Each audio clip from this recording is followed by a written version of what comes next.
אבא נלקח מאיתנו ברגע אחד, ביום אחד, באופן מאוד פתאומי. צנחנו למצולות, זאת אומרת, לא ידענו איך לפתוח את העיניים, איך להתמודד.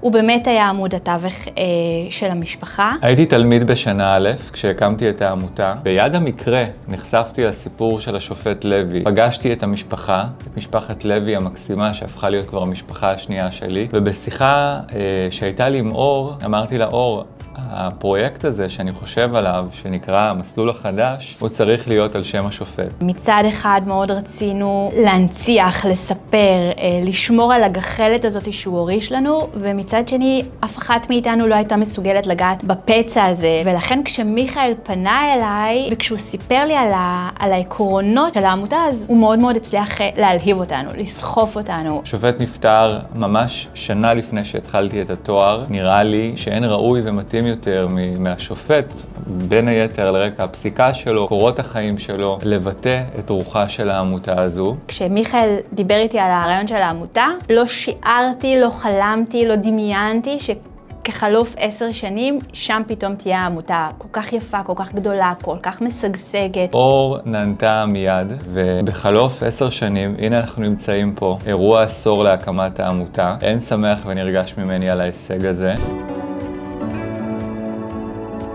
אבא היה אדם מאוד מאוד צנוע.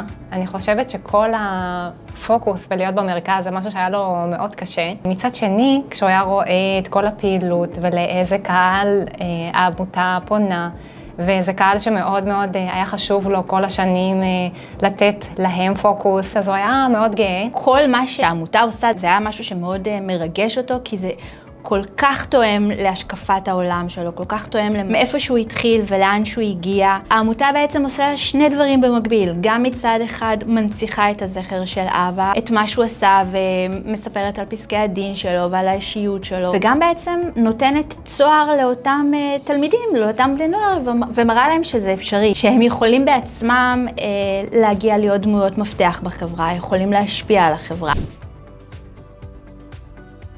עבורי, כמייסד העמותה, ההישג הכי חשוב שלה, שאני גם זוכה לראות אותו כמעט מדי יום בעיניים, זה לראות את השינוי שהעמותה יצרה אצל החניכות והחניכים שלנו. אחרי שהם הגיעו להישגים מעולים בהכשרות שלנו, גם בחברה היהודית, גם בחברה הערבית, גם באוכלוסיות אחרות ומתקשות יותר. החניכים של העמותה זוכים לליווי ארוך שנים, שבאמת מייצר להם מסלול. ובמובן הזה אני חושב שזה הישג מאוד יפה של העמותה, היכולת לייצר המשכיות, ללוות אותם במסלול חייהם, להמשיך גם דרך תוכנית המנטורשיפ של העמותה. כיועץ משפטי של הרבה עמותות, אני יכול להגיד שהתצורה שבה העמותה הזאת עובדת היא לא שגרתית. זה שכל שנה מתחלפת כל ההנהלה, כל שנה מישהו אחר מוביל את הדבר הזה מחדש. זה מצד אחד קצת מאתגר בעיניי, אבל זה גם מכניס הרבה מאוד רעיונות ודם חדש והרבה מרץ של מתנדבים שכל שנה מחדש באים ורוצים לעשות את העבודה הטובה ביותר. אני חושב שהעמותה יודעת שנה אחר שנה להביא את ההון האנושי הכי טוב. אני חושב שהמתנדבים שלה באמת הם כולם יוצאי דופן באיכות שלהם, גם מבחינת הערכים שלהם וגם מבחינת הידע המקצועי והרצון והמוטיבציה שלהם לבוא ולהשפיע. הכרתי המון אנשים שמלווים אותי עד היום והפכו לחברים הכי טובים שלי. רבים מהחברי ההנהלה של העמותה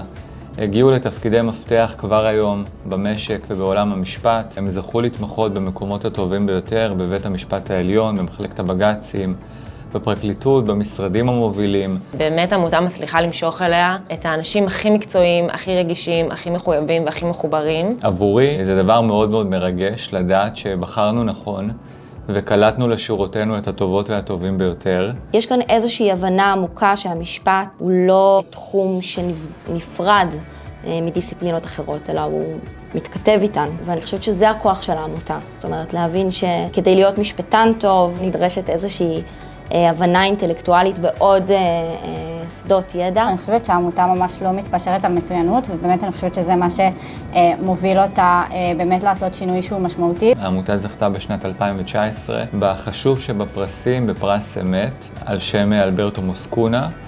זה פרס ליזמות חברתית שמחולק מדי שנה לארגון חברתי אחד, שמחולל שינוי בחברה הישראלית, וב-2019 זכינו אנחנו בפרס הזה.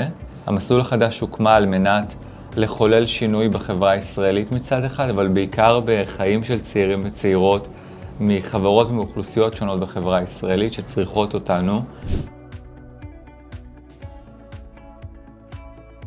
הרצון בעצם להצליח להנחיל חינוך מקצועי, מעשי, לאנשים שמגיעים מרקע פריפריאלי. בסוף זה ממש הדברים שהעמותה לחלוטין מושתתת עליהם. 3 ערכים מרכזיים, גם המצוינות שמחנכים אותם מגיל מוקדם, גם הצניעות של השופט לוי, שמדברים איתם בגובה העיניים, אנשים שהם באו ממקומות דומים לשלהם, מבינים את הסיפור שלהם, וגם האמונה בדרך ובצדקת הדרך, שהמשפט הוא כלי לכולם, והוא לא צריך להיות מוגבל רק לקבוצות מסוימות בחברה. הכשרות אקדמיות לבני נוער מהפריפריה החברתית והגיאוגרפית, זה המשך ישיר של פועלו של השופט לוי והערכים שהוא בעצם קידם.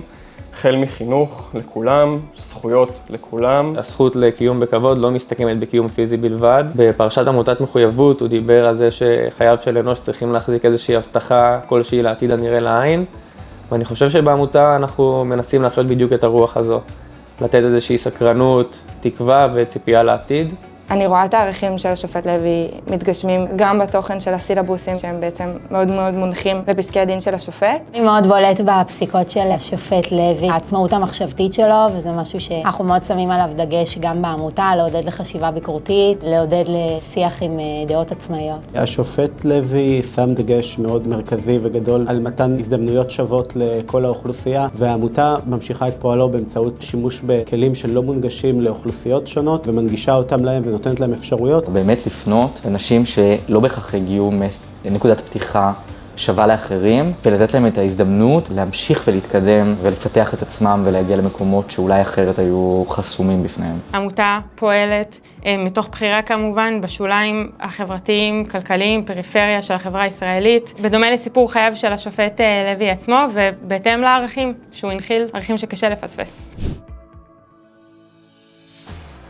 אני גדלתי בקריית גת, אני באופן אישי מאוד הייתי שמחה אם הייתה לי תוכנית כזו. הרגשתי צורך אולי לסגור איזשהו מעגל. אני גם בעצמי דור ראשון לאקדמיה, גם משפחה שלי, כמו של השופט, הגיעה בעלייה של 51 מעיראק. כשקיבלתי את הכל קורא, אמרתי אני רוצה לקחת בזה חלק, זה נורא היה קרוב לליבי. אבא שלי עלה ממרוקו, לאף אחד במשפחה שלו אין תואר אקדמי. אם מישהו יכול רגע לבוא ולהנגיש להם את הדברים האלה בתקופה שהם היו בתיכון, אני חושבת שזה היה עושה את כל ההבדל. אני חושב שזו התנדבות שהיא מעולה גם ברמה הערכית וגם בפרט לסטודנטים למשפטים. אני חושב שהמשפט זה פלטפורמה מצוינת לבוא ולשנות את הדברים שפחות טובים בחברה. חיפשתי לעשות איזשהו משהו שהוא מעבר למרוץ עכברים הזה של הפקולטה, של הלימודים, לחפש משמעות טיפה יותר עמוקה, והעמותה העניקה לי את הדבר הזה ביג טיים. התואר במשפטים הוא תואר מאוד תחרותי והרבה פעמים קצת אינטרסנטי, ויש משהו מאוד יפה לעשות דבר שהוא מעבר, שהוא תורם לחברה, שהוא לקחת את הכלים שאנחנו לומדים במשפטים ולנתב אותם למשהו חיובי. אחרי שלומדים משפטים אני חושבת שנוצרת איזושהי הבנה שזה כמו מין ידע כללי כזה. נורא רציתי להעביר אותו הלאה. בן אדם שנמצא אולי 2 או 3 צעדים לפני איפה שאתה אולי רוצה להיות,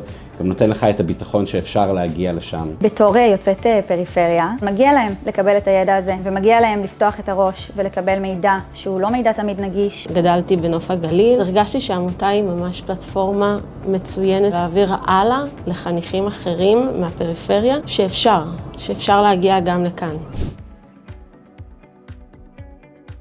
באירוע סיום הייתה חניכה של העמותה בקורס ברמלה, והמשיכה אחרי זה בתוכנית המנטורשיפ שלנו אל תוך התואר הראשון במשפטים, ולראות באיזה התרגשות היא מדברת על המסלול שהיא עברה, על התהליך שהיא עברה, על ההזדמנות שהיא קיבלה. זה היה ממש מרגש. לראות את החניכים שלנו בקצה מצליחים לעבור את ההכשרות למרות הקושי. אולי זה דווקא הרגעים הקטנים כשיש תיכוניסטים שבאים אלינו אחרי סיום הקורס ואומרים לנו אני רוצה להיות עורך דין או אני רוצה ללמוד באקדמיה. ההבנה שבאמת יש אימפקט ויש משמעות לעשייה שלנו. המפגש עם המשפחה של השופט לוי, זכרונו לברכה, אתה רואה את הקצה משני הכיוונים, גם במובן האקדמי של איך אתה מעביר את ההכשרות ואיך הדבר הזה קורה הלכה למעשה. מצד שני, אתה רואה את הערכים ואת המשפחה מאחורי הדבר הזה, את ההנצחה של השופט לוי. 2 כובעים מאוד משמעותיים. המפגש של הוועד המנהל עם המשפחה של השופט. גם ראינו כמה המשפחה מוקירה ומכירה בעמותה ובעשייה שלה, שאם יש משהו שבאמת מחבר לעשייה, זה הדבר הזה. זאת אומרת, להרגיש שאתה באמת הולך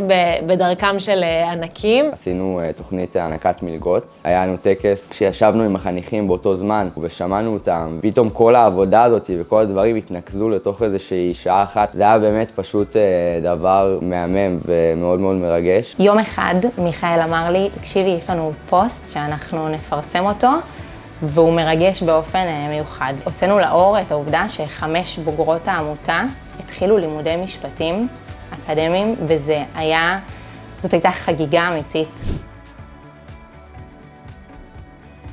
קודם כל בחרתם נכון. הגעתם לעמותה המשפטית הטובה ביותר בפקולטות השונות למשפטים.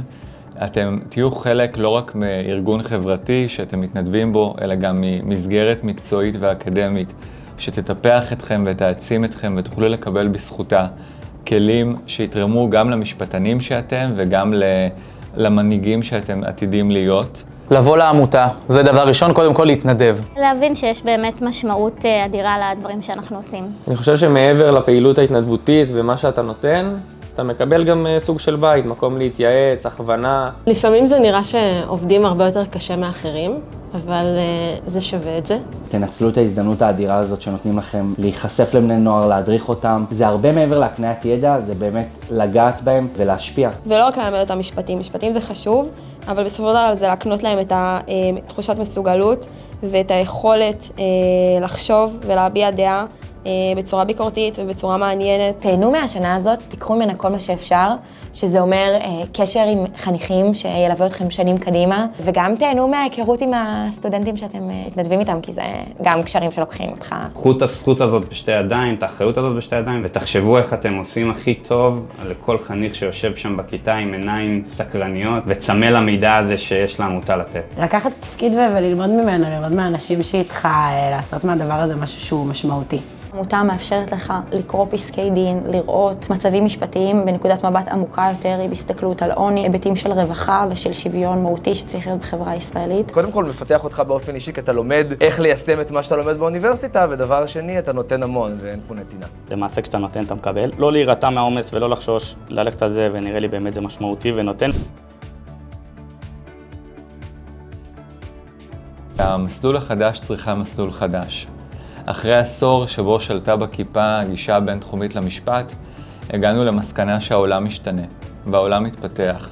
וחלק מהשינוי הזה יהיה גם בהפיכה של המסלול החדש לעמותה למשפט ומדעים דיגיטליים ולטכנולוגיה, שבה ניגש לכל התחומים האלה ולכל ענפי התוכן השונים שקיימים בחברה, בפריזמה יותר משפטית, טכנולוגית, שנוגעת ביזמות, במדעים דיגיטליים, בבינה מלאכותית, והשנה הקרובה, למעשה השנה הראשונה של העשור השני, תהיה שנת הפיילוט של המסלול החדש, ואני כל כך סקרן לראות מה יקרה בסוף העשור הזה ולאן הטכנולוגיה והמשפט יובילו אותנו. הגשמה. משמעות. הצלחה. בית. קהילה. שינוי. סיפוק. הזדמנות. השפעה. מצוינות. חוויה. שותפות. מעצימה. חינוך. תקווה. אינטרדיסציפלינריות. מיכאל. משענת. תקווה. שורשיות.